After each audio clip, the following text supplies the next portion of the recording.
gentlemen, gender non-conforming and trans deities, welcome to the Hoodoisie! We are Chicago's bi-weekly underground live and live stream news show that gives Block, optic, and radical perspectives on culture and politics. I'm your host, Ricardo Gamboa, or Ricardo Gamboa. So here we are, another 2 weeks since we were last together in Chicago, in America. More tragedy, more injustice, but still a glimmer of hope shines. John McCain died.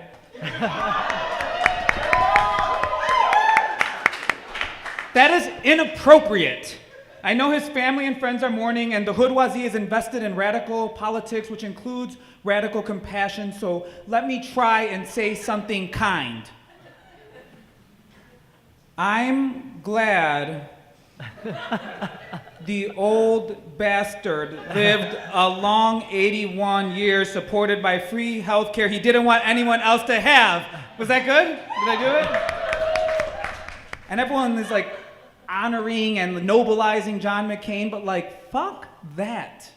That motherfucker is like a sneaky white man and went out with like peak white manness. That motherfucker decided to die and schedule his funeral the same day as Aretha's. I mean, how fucking white is that shit? And then Obama did a peak Obama move and went to the white party instead. Bill Clinton went to both funerals. He went to McCain's first, and then Aretha's second because he knew the food would be better. Tonight's show is dedicated to sex work in honor of Labor Day. Before we get to all that and transform you, we'll inform you with Hoodoisie tea time. The first Labor Day wasn't a holiday. It was a strike and a show of solidarity across labor unions in the United States. Over 100 years later, workers who don't even have the right to unionize are observing Labor Day's original intent. I'm talking about the National Prison Strike. In prisons across the country, inmates are refusing to work or refusing to eat. They're holding sit-ins and they're boycotting the prison commissary. Organizers have a long list of demands, but top on the list are humane treatment for inmates and the immediate end of prison slavery. And yes, prison labor is slave labor. It hits home for me, right? Because I spent 2.5 years in prison, right? So out of all of those accolades, right, one of the ones that really lasts the longest for me is my background, right? That's 2 calendars. You got to go through 2 calendars and count them, right?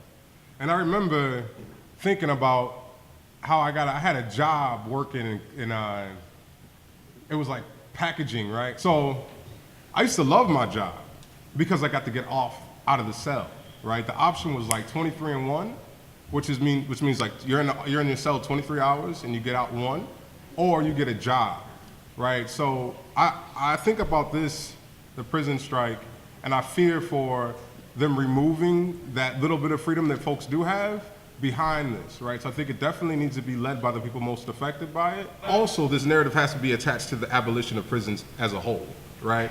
You can clap, go ahead. But those are the things that come to mind for me, right? Like 1, it has to be attached to a larger narrative around abolition of prisons as a whole. 2, we have to be very careful and ensure that the people most affected by this issue are leading this fight, right? Like, it's one of the things to think about in terms of like, what does it mean to be living in confinement? And we know like when you're living in confinement, and maybe in the open air prison that is like the hood, or the open air prison that is like the migrant farm, right? Like that labor is labor does become an expression of humanity. We know that unemployment rates, right, actually, you know, it actually exasperates violence. It actually, right, there's those correlations there. West Garfield Park, we'll take that for example. 81% of African Americans, 17 to 24, I gotta get it right, are unemployed, right? Now look at this, right? 55% of African Americans aged 17 to 24 are the highest victims of homicides in the city of Chicago. 55% of African Americans aged 17 to 24 are at the highest rate of offenders, right, of gun violence. So there's a direct correlation between gun violence and access to economy, right? So what happens is that we create our own economies, right? And in those economies, there's different rules, right? I could steal something from my job and get fired. I steal something from the streets, I'll get a pumpkin head, right? So there's different rules to it, right? And we have to figure out how labor, right, has to create, if they want to be progressive, you want to protest and support African Americans protesting behind bars, you have to be progressive and create fast tracks for African Americans to get into these unions on the outside so that we don't have to go inside to begin with, right? We're gonna keep it moving. The Jason Van Dyke trial. Ooh. I know, I feel the same way. He does not deserve to have the word Dyke in his name. He is not worthy. It's more like Right. hetero. Jason Van Straight trial. Just playing. I know there's some, might be some straight people in the audience. They're from the past. Hit me up. So 4 years after he shot 17-year-old Laquan McDonald in the back 16 times, Jason Van Dyke is about to go to trial. So my question is, how should we mobilize around this trial, and how do we define a win within an abolitionist framework? Things can be two things at the same time, right? We can definitely hope that he will rot in jail while still understanding that jails are also a bad place. And so I would want... like making an exception, but right? It's like when I pray, I'm like, I promise God I'll stop masturbating, but just let me have this time.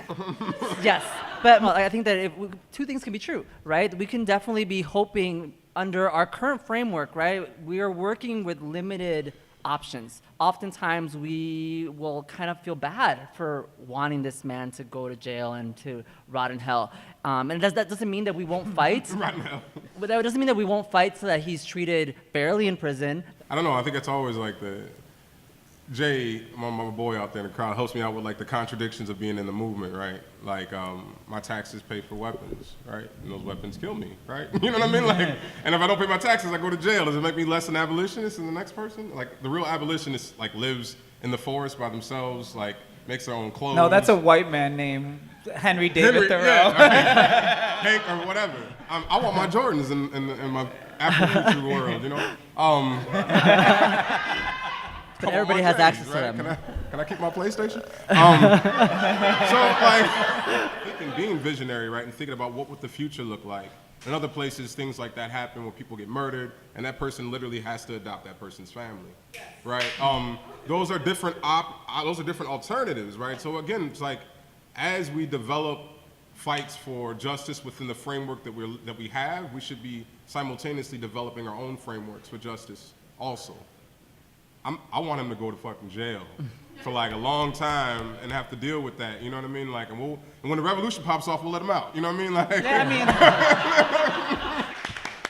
All right, we came to our first musical performance of the evening. Our musical guest this evening is the one, the only, the sexy, Ms. JuJu Minx. A little louder. Turn me up. There you go. Hey.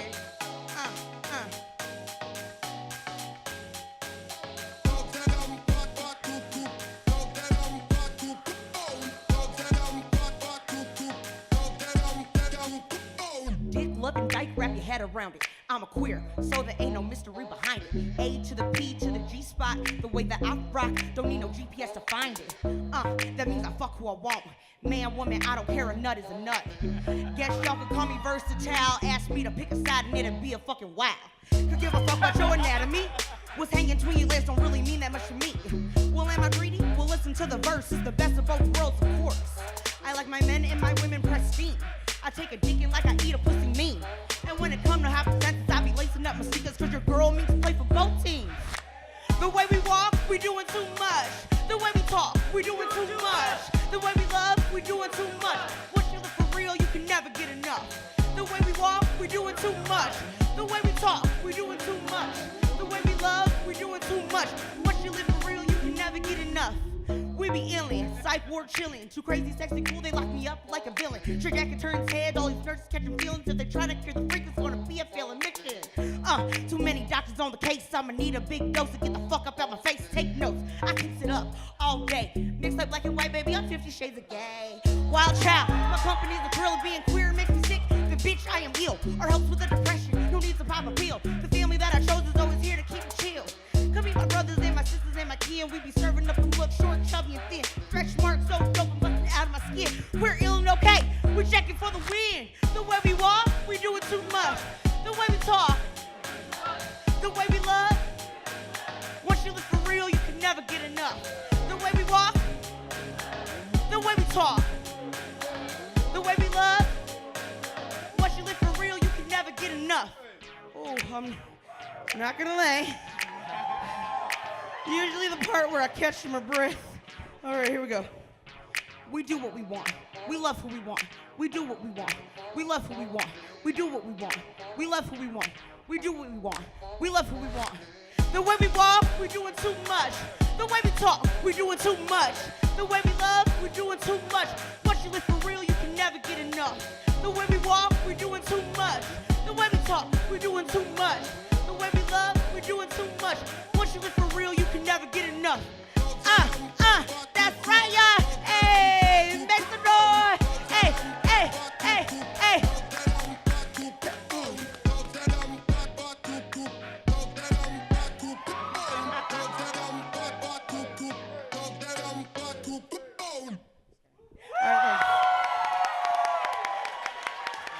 Serpent Libertine is a former sex worker and licensed clinical social worker based in Chicago. She was previously a board member with Sex Workers Outreach Project Chicago. She's been active in the harm reduction community for over 10 years, and her research project, Trafficking in the Erotic Labor Market, a national survey in conjunction with DePaul University, is set to be published in late 2018. Kiki, right? Kiki is a professional dominatrix, a writer and co-host of the podcast Uppity Negress. Her work is centered around decolonizing black minds and bodies. Joanne is a UIC master's student in industrial engineering and works as a sustainability engineer. Her passions include using STEM education for people instead of profit, youth crisis intervention, and making decolonized mental health care accessible. Let's give it up for our breakdown guest tonight. So the criminalization of sex work came into headlines again in a major way this past year, particularly with Fosta and Sesta. So Serpent, let's start with you. Can you break down for us how that legislation came about and what does it actually do? So Fosta and Sesta, Fosta is the House bill, Sesta is the Senate bill. They were both passed unanimously earlier this year. And basically it allows for the government to, if someone is found to be trafficked online, and an online advertising forum allows them to go after the website owners and charge them criminally. So what ended up happening is even before they were passed, a lot of websites just took their sites down. The main target for Fosta Sesta was Backpage.com. They ended up getting raided by the FBI. The site is now down. So that was a major advertising forum for sex workers. Yeah, and part of like how that was so successful is about conflating, right, like consensual sex work with human trafficking. Human victims. trafficking, right? Right. Yeah. Right. Can you talk a little bit about how that logic played into like the law, or if anyone wants to chime in, like, yeah. Right, so what we have now is what I call moral panic. It is a moral panic. Actually, it kind of started here in Chicago in 2010. There was an organization called CASE, and they started this campaign called End Demand. It spread to other states. Other states started passing similar legislation. And then what we saw was Fosta and Sesta, where it's going nationally. Well, what we're actually going to see with this legislation, I believe, in a year or two, we're actually already seeing it, is we're going to see an increase in trafficking in the sex trade. And so these bills are going to have the opposite effect what they're intended to do. Already we're seeing people going back to more unsafe working practices, people who were advertising online, going back to working in the street, going back to working for pimps. And we saw it when they shut down My Red Book in San Francisco. We saw it when they shut down Rent Boy. Whenever they shut one of these online sites down, people have to go back to less safe working conditions. You end up robbing a wealth of information, user-generated information that they could use to find people that are actually legitimately being trafficked, people who have been kidnapped. So let's say, for example, a 16-year-old girl goes missing, and her parents don't know where she is, but they do know that she's hanging out with this guy that, you know, is older, kind of creepy. They think she might have been trafficked. And let's say that she has, like, you know, a little butterfly tattoo on her shoulder or like on her rib cage or something like that. What you can actually do from a data perspective is you can take that image and you can, like, within a minute, search every single post online within like 100-mile radius of where that girl was last seen. So Kiki, You write and talk a lot about the ways that colonial and Abrahamic values have shaped our relationships to sex and sex work. How do you see that impact in the FOSTA and SESTA legislation? It's like we want you to have freedom with your body, but not so much that it makes me feel uncomfortable. Right. And that's kind of nonsense. Like if you look even recently with Ariana Grande recently, she was assaulted in a church by a pastor on national television, and people are concerned about her dress and if it was too short. Where do those ideas come from? How have they become so ingrained in our culture, in our society? And those are the conversations that we really need to have. I found out that the idea that what a woman wears and how that is inherently tied to her worth was from ancient Mesopotamia around 300 BCE. Shout out to my history buff over there. And there was a point in time in history of kind of the apex of these Abrahamic cultures springing up that you literally could not cover yourself if you were a person that they considered undecent or unworthy to do that. Serpent, like FOSTA and like SESTA is like this like national thing. It was like making headlines, but even before that, Chicago had passed an anti-prostitution ordinance. Is that's There's actually one. There's a loitering law. Okay. But what started in Illinois was this End Demand campaign started by Case in 2010, but the anti-prostitution loitering ordinance, basically if a cop rolls by and thinks someone is loitering for the purpose of prostitution, they can pick them up, and then they're not supposed to return to that area For 8 hours. For a certain amount of time. And I don't know if it's happened to anyone here, but a couple times I was waiting for the bus in my neighborhood. And it's not like I was working, and I had a cop roll by like, hey, what are you doing? If you look historically at loitering laws, specifically in Chicago, who do they affect? Primarily Black and Latino people, primarily trans people. For me, like as a trans person, I've definitely had that experience where I have to prove to the cop that I'm there gonna meet my boyfriend. Like I have to wait for my boyfriend. Like I'm in this neighborhood because my boyfriend lives in this neighborhood. But oftentimes, like I'm coming home from like hosting a nightclub show, and I'm looking a little bit like this. So obviously they interpret it as I'm doing sex work. It's actually just like unfair if you wear mesh or see-through clothing. Like they're just always fucking with you, and we need some like mesh rights activism going on in this place. Again, right, how FOSTA and SESTA was able to be like, it's predicated upon, right, this conflation of like consensual sex work with coercive like sex trafficking, right? And there's like, and part of that is even tethered to like this whole problematic rescue industry. There's this idea of like the perfect sex trafficking victim. I don't know exactly what the perfect sex trafficking victim looks like, but it's definitely somebody that doesn't have a voice and isn't capable of speaking for themselves. And the minute that they start talking for themselves, they become very, very volatile for any organization to like try to deal with, So like it's this, for the rescue industry, like silencing those workers is fundamental to maintaining the organizations as they exist now. Every day these organizations pop up and they're specifically targeting sex trafficking. And one thing we need to really discuss is this idea of sex trafficking versus other types of trafficking. This is a labor issue because when we talk about trafficking, we need to talk about people who are trafficked in all different types of labor. I also just kind of hate the idea that the only type of woman that would be interested in being a sex worker is a woman who is inherently flawed. Something has to be wrong with her. Something terrible must have happened. She never had anybody that loved her. And, all of this stuff, unless it's like some sweet little white girl, then she must have been taken. We've arrived to our featured guest this evening. They are Chicago-based dominatrix and goddess. They are known for their specialty of black femme supremacy over white men. They are Miss Velvet.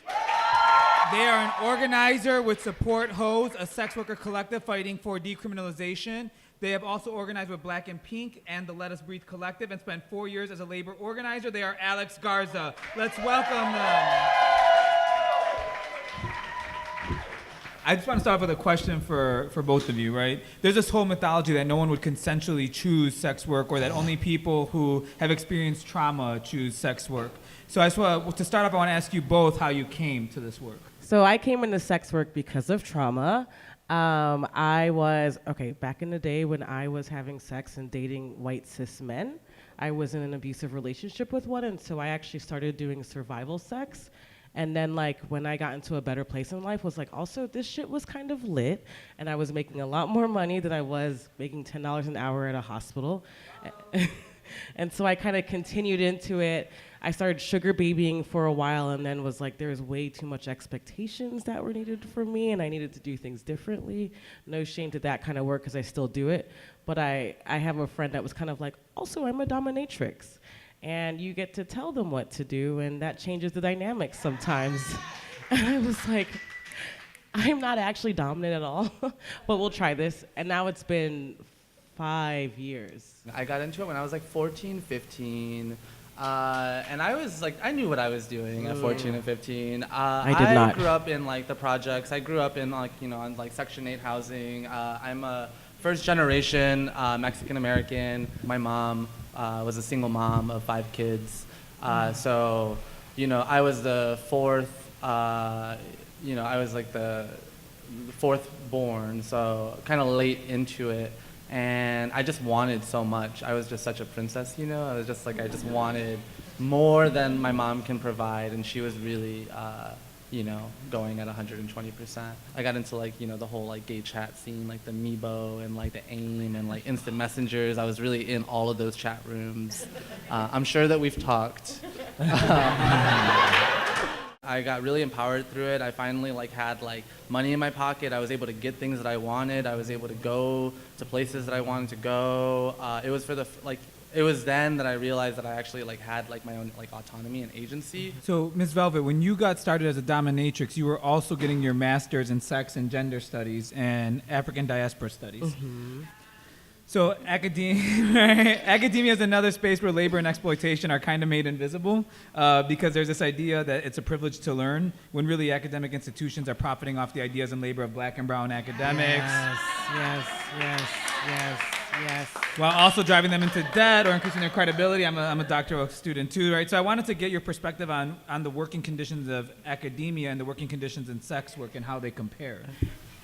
Something I want to say is like, okay, it's been real cute. These interviews have been really cute and stuff, but it's like white people interviewing me and like really mainstream media interviewing me and really focusing and uplifting my academic career, which I really have hated that part, but I have used that to get coin because it has been profitable. But it also really pisses me off that like, I think a big way that I've gotten validity or been seen or heard is because I'm like, oh, I have a master's to back that up, but y'all didn't care about what I was saying 5 years ago when I didn't have my master's. Same. And so some of the, like, I try to work around this, and I think it's like capitalism, like making me feel this way, and I try to like talk out of it, but like I end up sometimes feeling a lot of guilt and shame of like my comrades, my other like fellow sex workers that I'm leaving behind that haven't had access to formal elitist education the way that I did, and like how do I bring their voice in with mine, and how do I make sure that we're carving a space that's not just focused around academia? I am working through a system that is really gross to me as a dominatrix. Like, yeah, I might get them to read Audre Lorde or whatever, but also I'm like specifically using my dark skin, that I'm from Africa, that I have hairy armpits, to sell myself in this way, and that's something that I have to grapple with. And then these motherfuckers, like, just because you have a CEO or just because you're a CEO does not mean that you're actually really smart or can grasp anything, and they just like do not know what I'm talking about. Alex, I think one of the things I'm thinking about is you organize with Support Hose, and one of the major campaigns right now is Justice for Alicia Walker. Justice for Alicia Walker is a campaign that we're largely focused on as Support Hose. I want to just like, if it's cool with everybody in the room, I just want to read something from Alicia. Can you tell everyone who Alicia Walker is really quick? So Alicia Walker is a sex worker. She is a queer black woman who is currently imprisoned right now for defending herself and defending her life. Alicia Walker was held at knife point by one of her Johns during one of her work sessions, and she was with one of her friends, and she defended herself, and the client ended up dead, and because the client is like a well-respected John in the community, he's like an educator, he knows the judges, he has local ties or whatever, they made an example out of Alicia Walker. She wrote this poem called Battle, and if we can like really quick, like if I maybe say something, y'all can repeat me and do like a little human mic, that would be great. So this poem is called Battle, and Alicia Walker wrote it. Battle. Battle. How did I get here? How did I get here? What wrong did I do? What wrong did I do? Defending myself? Defending myself? I guess was the wrong thing to do. I guess was the wrong thing to do. They said I should have laid down. They said I should have laid down. That I should have gave up and quit. That I should have gave up and quit. Should have been a compliant little whore. Should have been a compliant little whore. Gave into a trick. Gave into a trick. That I have no right to say no. That I have no right to say no. I don't deserve to choose. I don't deserve to choose. She's nothing, she's useless. What's she going to do? She's nothing, she's useless. What's she going to do? My escorts, workers, my family, you feel my pain as I do you. My escorts, my workers, my family, you feel like my pain as I do you. Listen. Listen. They have a plan. They have a plan. Take away our little security. Take away our little security. Kill us off. Kill us off. Decrease our numbers. Decrease our numbers. Divide and conquer. Divide and conquer. But they forget we are mothers, daughters, partners. They forget we are mothers, daughters, partners. And friends. And friends. We have our own army. We have our own army. We will never end. We will never end. We're survivors. We're survivors. When you knock us down, it makes our skin tougher. When you knock us down, it makes our skin tougher. See, we are a different breed. See, we are a different breed. They fucking envy us. They fucking envy us. They try to make us bleed. They try to make us bleed. We've lost so many in this war. We've lost so many in this war. So listen up. So listen up. Just to name a few. Just to name a few. Han Cater. Han Cater. Alfonso Watson. Alfonso Watson. January Saraf. January Saraf. Yang Song. Yang Song. Sissy Fever. Sissy Fever. Alora Wells. Alora Wells. So listen up. So listen up. We as a community have shit to do. We as a community have shit to do. Stand. Stand. In solidarity. In solidarity. Because this is a fight for our lives. Because this is a fight for our lives. We will not lose. We will not lose.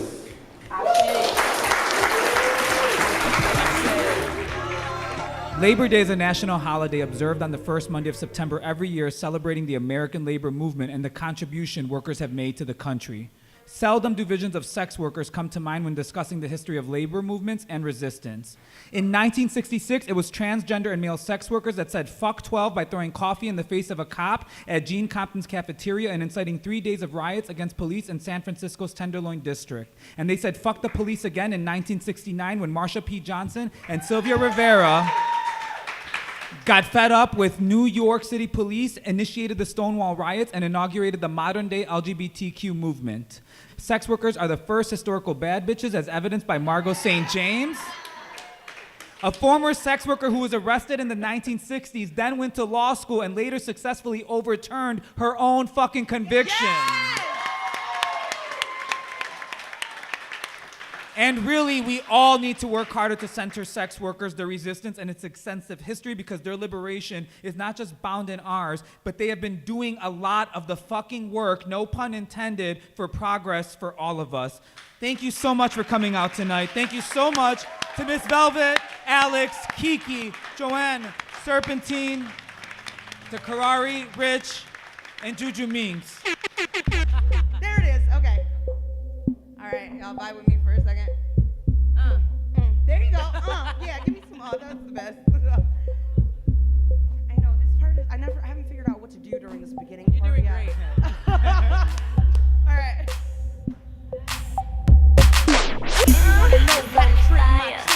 Lick my clip, my strap on bigger. Cock ring strap on my property. This pussy fire. I hope I beat up niggas to make big figures. If If you wanna hate me, the fuck you nigga, you can tell by my fame I'm a winner. Eat my pussy like it's dinner. Mom, I'm a sinner. Put your face in it, lick it. Put your face in it, lick it. Put your face in it. Put your face in it, lick it. Put your face in it, lick it. Put your face in it. Put your face in it, lick it. Put your face in it, lick it. Put your face in it. Put your face in it, lick it. Put your face in it, lick it. Put your face. Hit by my flow like he was playing Frogger. Drop it in my inbox like it was a blog up when you don't. Make it glisten like chrome. Don't come up to my cat comes home. I make it get hard like stone. Blow up my clit like a tap with a phone. I hit it, then I quit it, but the night and then I'm gone. Hit it, then I quit it, but the night and then I'm gone. But months I keep it coming. Keep niggas' faces wet like noses running. I'm a star. So nigga keep stunting. JuJu Minx I am and keep the rest of y'all fronting. I keep it bumping like the 808. I fuck your girl while you masturbate. Bitches talking down, I'm here to set them straight. I'm the baddest bitch around and the rest of y'all fake. Put your face in it, lick it. Put your face in it, lick it. Put your face in it, Put your face in it, lick it. Put your face in it, lick it. Put your face in it, Put your face in it, lick it. Put your face in it, lick it. Put your face in it, Put your face in it, lick it. Put your face in it, lick it. Put your face in it. Kissing girlies in the pew, committing none sin, eating pussy in the church. Pastors watching, baptizing pussy juice. That bitch is squirting. I make the pussy pop like that bitch is squirt. Kissing girlies in the pew, committing none sin, eating pussy in the church. Pastors watching, baptizing pussy juice. That bitch is squirting. I make the pussy pop like that bitch is squirting. And then here's where I catch my breath again. There's a little theme there. Get it wet, get it wet, get it wet, get it wet, get it wet, get it wet, get it wet, get it wet. Cause put your face in it, ladies. Put your face in it, ladies. Put your face in it, Put your face in it, ladies. Put your face in it, ladies. Put your face in it, Put your face in it, ladies. Put your face in it, ladies. Put your face in it, Put your face in it, ladies. Put your face in it, ladies. If you really, really wanna squeeze my trigger, suck my clit, my strap on bigger. Cock strap on my puppetry. This pussy fire. I beat up niggas to make big figures. If you wanna hate me, the fuck you nigga. You can tell by my fame I'm a winner. Eat my pussy like it's dinner. Mom, I'm a sinner. Put your face in it, lick it.